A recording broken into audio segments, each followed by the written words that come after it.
Joining us now, Senator Mark Wayne Mullins is with us. You know, one of the most fascinating things, we saw this back in April a year ago, Senator, and that was the ability of the Iranians to penetrate. This was after the first missile attack directly from Iran towards Israel. And they were able to take 98% of those missiles out of the air. The second time they tried ballistic missiles, they still got 95 or 6% of those missiles out of the air. But if you think back when Israel responded, it was shocking how deep they were able to penetrate into Iranian airspace. The entire air defense system, it seemed like they were able to penetrate it with great ease. So I've got to imagine that the Iranians have been working to beef up that system. Maybe 6 months from now, it would not be so easy to penetrate deep inside Iranian space. So I think that probably did factor into their decision to move now, but certainly the enrichment breakout time is key.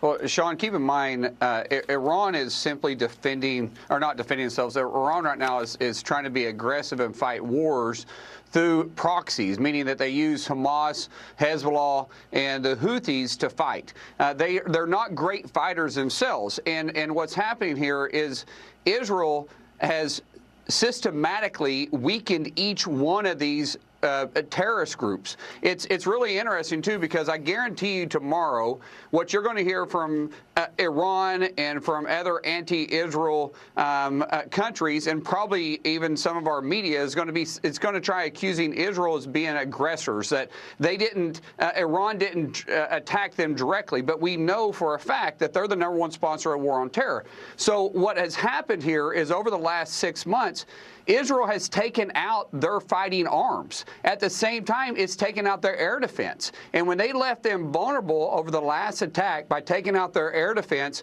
what has now happened is it's opened a door for them to go deeper in, take out their nuclear sites, and take out their leaders. What Iran should have done is paid attention to this. Now, I don't think Israel was working directly with the United States on this. However, I do believe that we knew something was happening because we saw the order that was given just 36 hours ago about getting dependents out of the area, and even went farther and saying non-essential individuals that are U.S. citizens should probably be leaving the area, because we knew something was happening. Even though President Trump made it very clear today when I was visiting with him, he made it very clear last week, Marco Rubio's made it very clear that we would want diplomacy, if it's possible, to be able to work with Iran. However, the difference between this president, President Trump, and President Biden is President Trump believed in making that diplomacy strengthened by peace through strength, where Biden wanted peace through appeasement. And we're in this mess because of that foreign policy by Biden.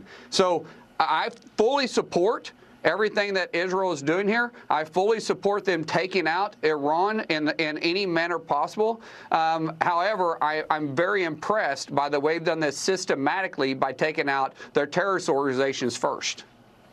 All right, Senator Mark Wayne Mullin, Oklahoma, we appreciate you being with us tonight. We go to Peter Doocy. He's standing by at the White House tonight.